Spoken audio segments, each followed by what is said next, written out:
You ever see something happen in a classroom and just get that feeling in your gut that says, that's not right? But it's hard to put your finger on exactly why. Was it just unfair, or was it actually illegal? Well, that's a tough question. So today, we're going to break down a really simple framework that'll help you think like a lawyer and get some real clarity in those tricky moments at school. And really, this is the heart of the matter, isn't it? Bridging that gap between what feels wrong and what the law actually says.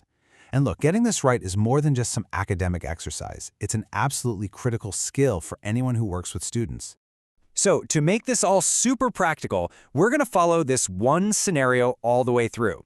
A teacher taking away a student's lunch as punishment.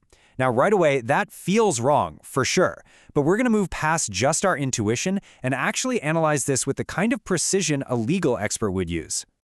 Okay, so here's our game plan. First, we'll dig into the conundrum itself. Then, I'm going to walk you through a 5-step framework for legal reasoning. After that, we'll use that framework to solve our lunch scenario, pick up a handy skill on how to cite the law, and finally, we'll talk about why this all matters so much for every educator out there.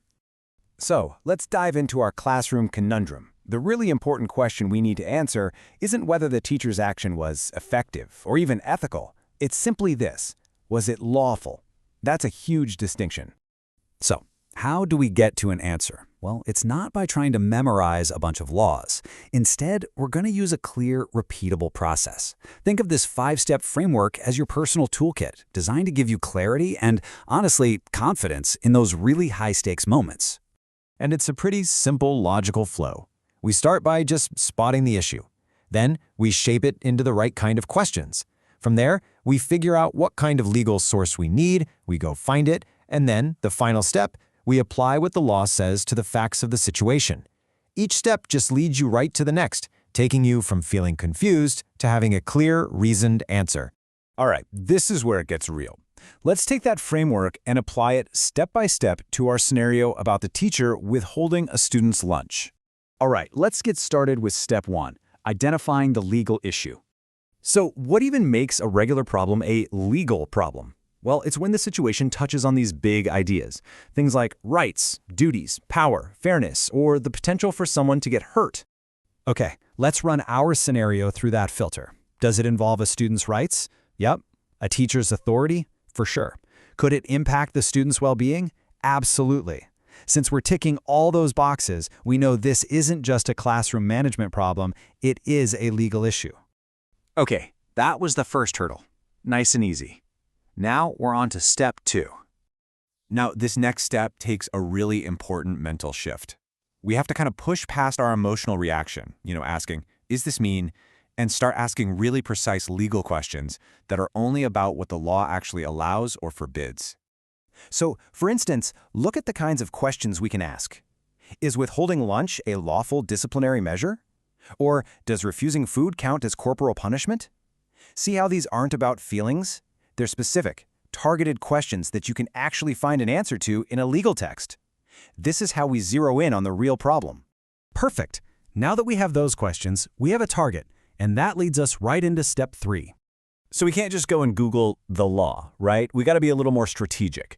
Our questions are pointing us toward a really specific type of source, something that deals with school discipline, student protection, and what is or isn't an allowed form of punishment. And that focus gets us to step 4, finding the exact source. Now, for our specific example, this process leads us directly to a piece of legislation called the South African Schools Act. Of course, the specific law is going to change depending on where you are, but the process of finding it is exactly the same. Our questions guide us straight to the key parts, Section 1, which has definitions, and Section 10, which talks about corporal punishment. See how those questions we asked earlier led us right here? Okay, so we've spotted the issue, we've framed our questions, and we've found the right law. Now for the final, and I'd say most important step, number 5. This is where we applied the law to the facts. And it's really like snapping 2 puzzle pieces together. On one side, you have the law, which says withholding basic needs like food can be corporal punishment, and that corporal punishment is prohibited. On the other side, you have the facts. The teacher withheld lunch. The connection is, well, it's crystal clear. And that brings us to a very clear, solid conclusion. The teacher's action wasn't just unfair, it was flat out unlawful. And we know this not because of a gut feeling, but because we followed a logical, evidence-based process from the very beginning to the very end. Now, knowing the answer is one thing, but being able to communicate it professionally, that's a whole other level. So let's quickly pivot to a really practical skill, how you can properly cite the law when you need to. And just like our reasoning framework, there's a simple process for this too. You just name the act, you point to the exact section, you note if it's been amended, quote the law accurately, and then, and this is so important, you always have to bridge that gap by connecting the law back to the specific facts of your situation. Now look at that. That is a powerful professional statement. It's a perfect example of how to do it right. It names the law, it cites the section, it explains the rule, and it applies it directly to the facts to land on a solid conclusion. This is what legal literacy looks like in action. So let's just zoom out for a second. Why did we go through all of this? Because being legally literate is so much more than just knowing a few rules off the top of your head. It's a fundamental skill for any modern professional. Because at the end of the day, a legally literate teacher is an empowered teacher.